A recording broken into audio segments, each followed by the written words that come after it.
Dalam kepercayaan agama manapun, berbohong adalah sesuatu yang salah dan berdosa. Tidak ada satu ajaran pun di dunia ini yang mengajarkan kita untuk berbohong. Sebagai seorang pribadi yang mencari kebajikan, manusia terus didorong untuk mengamalkan nilai-nilai moral untuk terus jujur, jujur pada diri sendiri dan jujur pada orang lain. Tapi realitanya manusia adalah makhluk pembohong. Kita setiap hari berbohong. Setiap hari kita mengucapkan kebohongan. Setiap menit kita tidak jujur pada diri kita sendiri maupun pada orang lain. Setiap detik dari kita bersembunyi dalam sebuah topeng kebohongan bernama persona.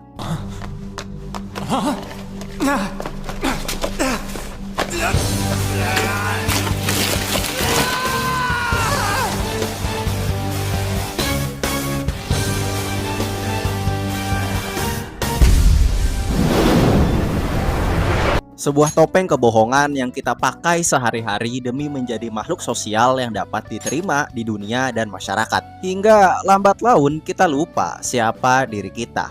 Kehidupan sosial memaksa kita menjadi bentuk yang dapat diterima oleh orang lain. Kehidupan kita memaksa kita menjadi entitas yang tidak kita kenali, hanya demi bisa bertahan di dunia yang kejam ini. Norma sosial dan struktur sosial yang korup menjadikan kita pembohong besar, memaksa kita mengikuti keinginan egois manusia lain. Dan tanpa sadar kita lupa siapa kita, apa yang kita dambakan, apa yang kita perjuangkan, dan untuk apa kita menjadi manusia. Halo semua, selamat datang di Just the Nerd, tempat nongkrong favorit kalian.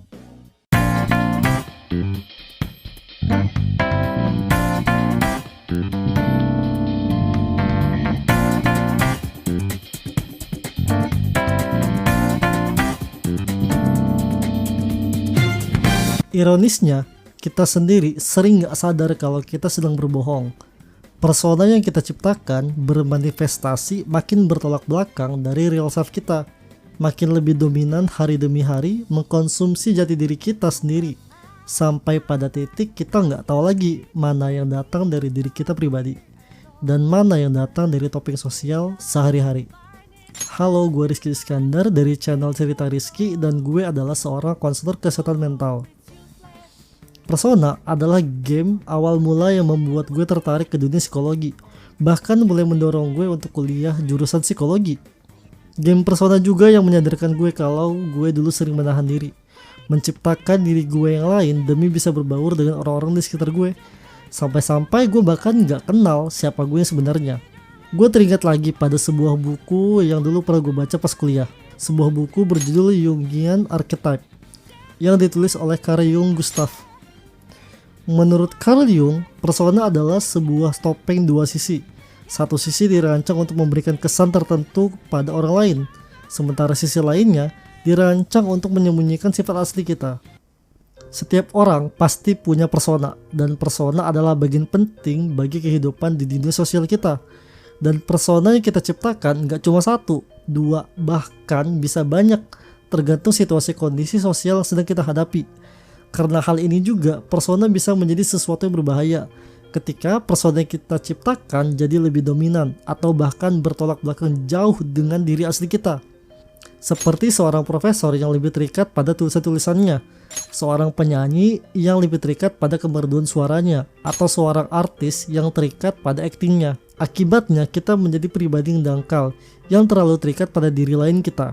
Kita terlalu terikat pada apa yang orang lain lihat dari diri kita, mengakibatkan sebuah keadaan di mana kita dan orang-orang di sekitar kita nggak dapat menyadari adanya sebuah perbedaan antara diri kita yang asli dengan diri kita di tempat kerja, tempat kita bersosial, tempat kita tinggal. Paling sederhananya, kita jadi orang yang konformis dan people pleaser kepada semua orang. Seorang staf HRD menjadi terlalu terikat dengan pekerjaannya. Orang-orang mulai melupakan kalau ada sisi lain dari orang tersebut di luar pekerjaannya sebagai seorang staf HRD. Seorang artis menjadi sulit mengekspresikan jati dirinya karena selalu khawatir fansnya mengaitkan kehidupan pribadinya dengan karir beraktingnya. Di Persona, hal ini tuh paling kelihatan di game Persona 4. Di game ini kita diperlihatkan akibat dari persona kita yang jadi lebih dominan. Topeng kebohongan telah menjadi pakaian sehari-hari dan jadi bagian penting di hidup kita. Sampai tuh kita kesulitan buat jujur pada diri kita sendiri. Halo, gue Eza Hazami, si streamer magang dan gue seneng bahas game JRPG. Nah, kita bisa lihat contohnya di sosok Yosuke Hanamura yang kesulitan memang mengakui dirinya kalau ya pengen jadi populer dan dikenal. Topeng sosialnya itu sebagai anak pemberani dan pahlawan, menolak mengakui kalau pencaharian terhadap misteri kematian Eri hanya sebatas cara dia mendapatkan popularitas, bukan niat murni yang lahir dari kepeduliannya terhadap senpainya si Eri.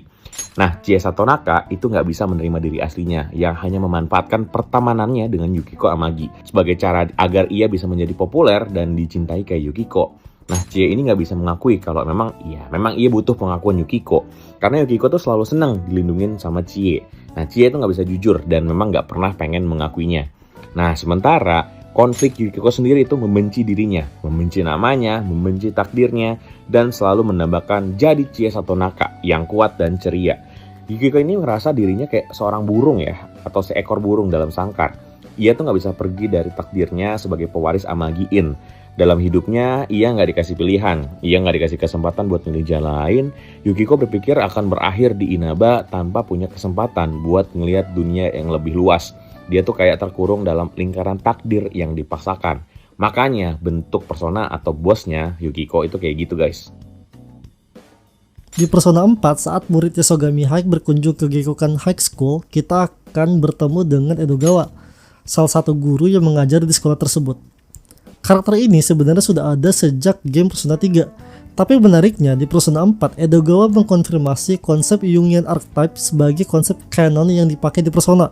Edogawa menjelaskan bahwa pikiran manusia dapat dibagi menjadi dua, alam sadar dan alam bawah sadar, di mana ternyata mayoritas pikiran manusia berada pada alam bawah sadar, mengakibatkan kita kesulitan untuk mengakses informasi tersebut. Selain itu, Edogawa juga menjelaskan lebih lanjut perihal alam bawah sadar yang ternyata terbagi menjadi dua, alam bawah sadar pribadi dan alam bawah sadar kolektif. Alam bawah sadar kolektif menjadi bagian terdalam dari alam bawah sadar kita, dan di dalam game Persona atau Shin Megami Tensei sendiri, alam bawah sadar kolektif ini sering disebut sebagai bagian dari Makai. Di alam bawah sadar ini kita juga menyimpan shadow, sebuah identitas yang berisi sifat-sifat yang tidak diinginkan, tidak dapat diterima, atau disembunyikan pada diri sendiri maupun orang lain. Sisi gelap ini dapat berupa dorongan primitif, kelemahan, atau bahkan aspek positif yang direpresi. Jika persona adalah sebuah topeng yang kita pakai sehari-hari, maka shadow adalah bagian yang kita tutupi di balik topeng tersebut. Menurut Carl Jung, mengabaikan shadow dapat menyebabkan masalah seperti kecemasan, depresi, dan perilaku destruktif lainnya. Karena mau seburuk apapun shadow yang kita punya, mereka tetap adalah bagian dari diri kita yang tidak bisa kita abaikan. Mengabaikan mereka, menolak mereka, sama aja dengan menolak diri kita sendiri. Dalam psikologi Jung, ada momen penting yang disebut the breakdown of the persona. Persona ini bisa kita bayangkan sebagai topeng sosial, wajah yang kita tunjukkan ke dunia, tapi seringkali menutupi siapa diri kita sebenarnya. Tapi bukan berarti persona atau topeng sosial itu bukan bagian dari diri kita juga. Hanya saja persona ini memang yang kita nilai yang bisa diterima oleh orang banyak. Nah, ketika topeng itu hancur, kita mulai melepaskan keterikatan berlebihan pada nilai-nilai kolektif dan berhadapan dengan jati diri kita yang lebih dalam, yakni shadow kita. Jung menekankan kalau menghancurkan persona kita penting untuk proses individuasi, sebuah perjalanan menemukan diri sejati. Konsep yang sama kita temui di game Persona 4 dan 5. Di Persona 4, anggota investigation team harus bertemu dengan shadow mereka sendiri. Mereka diminta untuk berani menerima sisi lain mereka, dan tentunya hal ini gak mudah. Proses ini begitu menakutkan dan menyakitkan, dan sebagai seorang manusia, pada awalnya kita semua akan menolak shadow kita. Hal ini yang menyebabkan gejala-gejala yang seperti disebutkan oleh Carl Jung. Di game Persona 4, saat kita menolak shadow kita, gejala ini divisualisasi dengan shadow kita yang berusaha mengambil alih identitas kita dengan cara ingin menghabisi diri kita yang terus menolaknya, membuatnya bermutasi menjadi entitas yang tidak dapat dikendalikan dan berbahaya. Di saat seperti ini, kita harus melawan dan setelahnya mengakui kalau shadow adalah bagian dari diri kita. Barulah shadow kita akan berubah menjadi persona tanpa berlindung lagi di balik topeng persona. Sementara di Persona 5, visualisasinya tuh digambarkan lebih menyakitkan. Para anggota Phantom Thief akan masuk ke sebuah dunia kognitif bernama Palace, di mana di sana dia akan melihat realita dunia dari sudut pandang orang lain yang memandang mereka. Kayak misalnya nih, Antaka Maki yang menyadari bahwa dirinya hanya dijadikan objek seksual oleh gurunya Kamoshida, atau Yusuke Kitagawa yang hanya dianggap sebagai barang penghasil uang oleh guru dan ayah angkatnya. Nah, kondisi ini mengakibatkan kejatuhan mental mereka nih, dan berujung perlawanan dari diri mereka. yang akhirnya mengharuskan mereka melepas topeng persona mereka dengan susah payah dan berdarah-darah untuk kemudian membangkitkan kekuatan persona dan menemukan jati diri asli mereka. Nah, setelah membangkitkan persona, party kita tuh akan menjadi satu perwakilan dari total 22 arkana kartu tarot. Setiap persona di game juga selalu diklasifikasikan berdasarkan 22 kartu tarot. Nah, hal ini ada kaitannya nih dengan praktek terapi yang dilakukan oleh Carl Jung Gustav, di mana memang ia menggunakan kartu tarot sebagai perwakilan dari persona dan juga archetype. Total jumlah social link yang bisa kita akses di game persona juga berjumlah 22, sama kayak jumlah arkana kartu tarot. Dan kalian harus tahu nih, game baru Katsura Hashino, otak dibalik series Persona mulai dari era Persona 3, menggunakan istilah archetype sebagai power system di game barunya Metaphor Refantasio. Hal ini semakin menjadikan series Megaten begitu dekat dan kental dengan teori-teori Jungian archetype. Selain itu, konsep alam bawah sadar kolektif juga dijadikan tema utama dalam game-game Persona semenjak era Persona 1. Setting tempat atau waktu dalam cerita utama Persona biasanya juga melibatkan satu dari dunia kognitif kolektif. Misalnya di Persona 1 ada Avidia World, Monado Mandala dan Kadat Mandala di Persona 2, Dark Hour di Persona 3, Midnight Channel di Persona 4, serta Mementos dan Kingdom di Persona 5. Masing-masing dari dunia kognitif ini adalah ranting dari sebuah pohon besar yang disebut sebagai Amala Universe. Yang mana hal ini menjelaskan bahwa tindakan Phantom Thief di Persona 5 atau Membersis di Persona 3 yang berhasil menghancurkan dunia kognitif tidak benar-benar menghilangkan eksistensi Shadow Persona maupun dunia kognitif di universe Persona. Karena dunia kognitif yang mereka hancurkan hanyalah salah satu ranting dari ribuan ranting lain di pohon Amala Universe. Dan satu-satunya cara untuk benar-benar menghapus eksistensi Shadow, Persona, dan dunia kognitif adalah dengan menghancurkan satu universe tersebut. Sama seperti yang terjadi di game Shin Megami Tensei 4. Makanya kalian jangan heran jikalau setelah Mementos itu berhasil dihancurkan di game Persona 5, kita justru diperkenalkan lagi dengan dunia kognitif lain bernama Jail di Persona 5 Striker. Intinya, konsep ini memungkinkan series Persona memiliki potensi cerita tanpa batas. Menurut Carl Jung, proses penghancuran persona atau topeng kita sangat diperlukan untuk mencapai pemahaman terhadap diri dan tempat mereka di dunia. Untuk itu, pada bagian akhir game Persona, kita akan diperlihatkan protagonis game ini yang berhasil mencapai Arcana the World, yang artinya mereka telah berhasil memahami diri mereka dan tempat mereka di dunia. Tapi sejauh ini hanya Yu Narukami, protagonis dari game Persona 4 lah yang mampu membangkitkan persona dari Arcana the World. Sementara Joker dari Persona 5 hanya digambarkan berhasil mencapai Arcana the World pada babak akhir Persona 5. Dan Messiah Ultimate Persona dari Makoto Yuki baru dikonfirmasi menjadi bagian dari Arcana the World setelah game Persona Q Shadow Labyrinth. Hal ini menjelaskan bahwa Arcana the World di Persona tidak selalu merepresentasikan salah satu dari tipe persona, melainkan ia lebih ke sebuah simbolisasi keteguhan hati yang telah berhasil dicapai oleh sang protagonis. Dan kalian tahu nggak, kalau di setiap judul Persona, para karakter gamenya akan selalu diminta melawan shadow mereka sendiri, seperti di Persona 3M, Persona 4 Golden, dan Persona 5 Striker. Tapi di Persona 5 Striker, shadow yang mereka lawan berasal dari sudut pandang salah satu antagonis gamenya yang bernama Akana, seorang penggemar Phantom Thief. Hal ini bisa menjadi representasi dari kalimat Carl Jung tentang bayangan orang lain dalam memandang kita. Dalam game Persona, hanya Yu Narukami yang diceritakan tidak melawan shadow-nya sendiri dan tetap bisa mengakses Arcana the World. Artinya, Yu Narukami tidak memiliki topeng dan hidup menjadi diri sendiri apa adanya. Namun dalam Persona 4 Golden di animation, menjelang babak akhir melawan Adachi, kita diperlihatkan ketakutan Yu Narukami yang ia sembunyikan dalam hatinya, dan sekilas diperlihatkan manifestasi dari shadow-nya. Tapi hal ini gak sampai berujung pada Yu Narukami melawan shadow-nya sendiri, karena ia bisa menerima semua ketakutannya dan membulatkan tekadnya sebelum shadow-nya berubah menjadi entitas yang melawannya. Sementara di Persona 3M, setelah berhasil mengalahkan shadow dari masing-masing anggota SIS, mereka kehilangan ingatan mereka, namun tetap menyimpan memori tentangnya. Hal inilah yang membuat event di game Persona 4 tetap canon, biarpun tidak pernah disindir di game utama. Jadi jangan nanya, kalau di Persona 3 Reload itu gimana? Ya karena sama aja, itu cuma game lama ganti skin lebih bagus.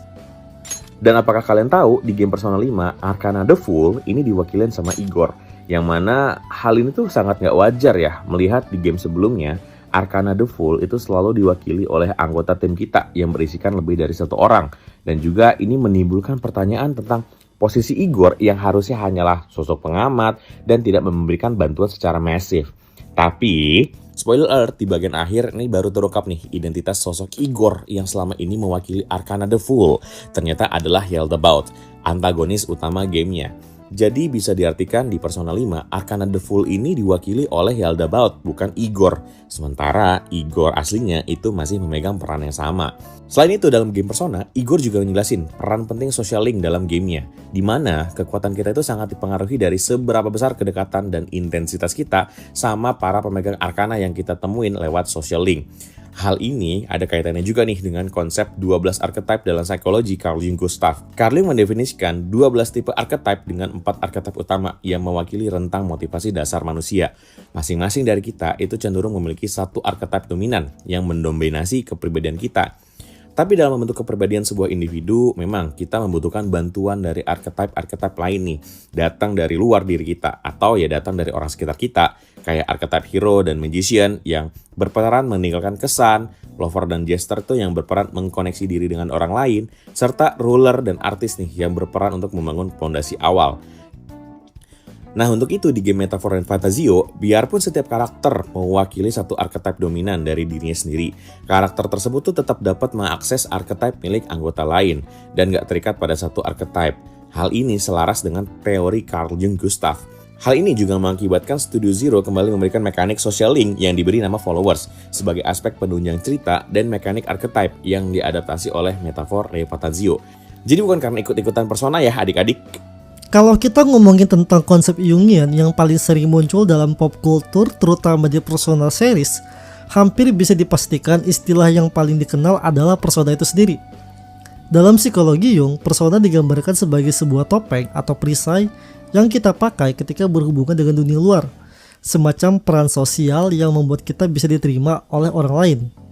Eric Berne, seorang psikiater yang banyak terinspirasi dari Carl Jung, melihat bahwa persona terbentuk sejak masa kanak-kanak, sekitar usia 6-12 tahun.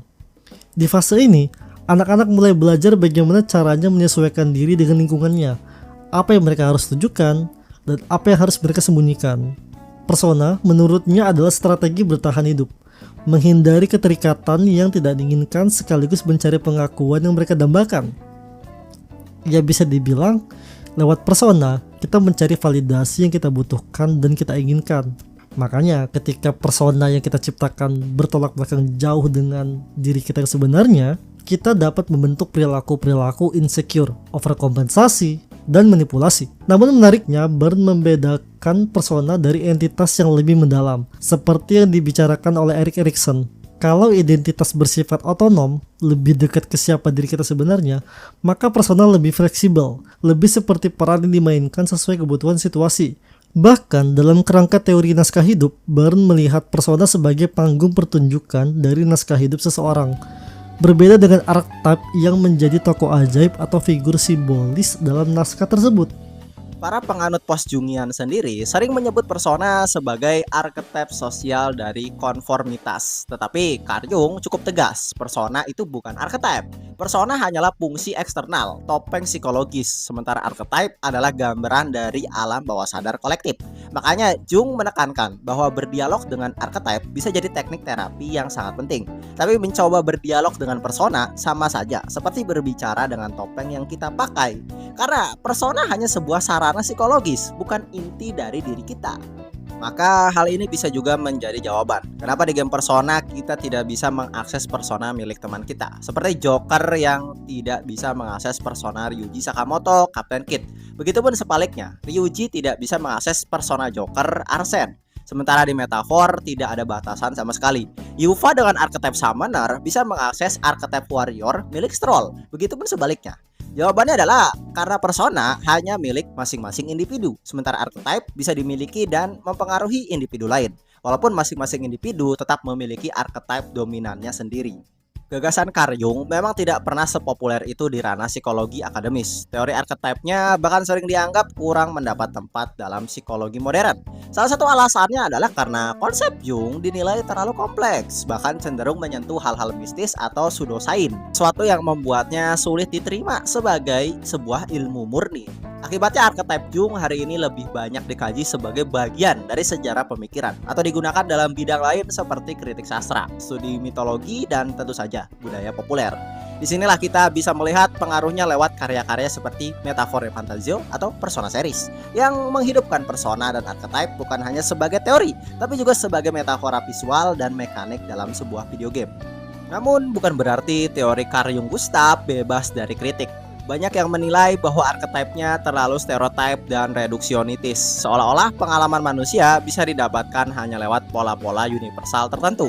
Bahkan ada akademisi yang merasa kalau Carl Jung Gustav menekankan bias budaya di dalamnya, karena sebagian besar contoh Carl Jung berakar dari mitologi Eropa yang membuatnya kurang mewakili keberagaman budaya lain. Beruntungnya di era modern lahir karya-karya seperti series Persona dan Metaphor yang mewarisi berbagai teori Carl Jung dan mengubahnya ke dalam sebuah media yang bisa dinikmati oleh banyak orang.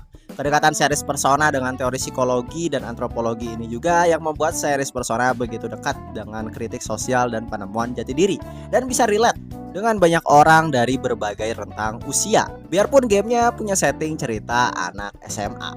Tulis pendapat kalian di komentar dan terima kasih sudah menonton video ini. Like kalau kalian suka, dislike kalau kalian gak suka, dan subscribe supaya gak jadi shadow kamu sida. Gua Admin R, sampai ketemu di video selanjutnya. Bye bye.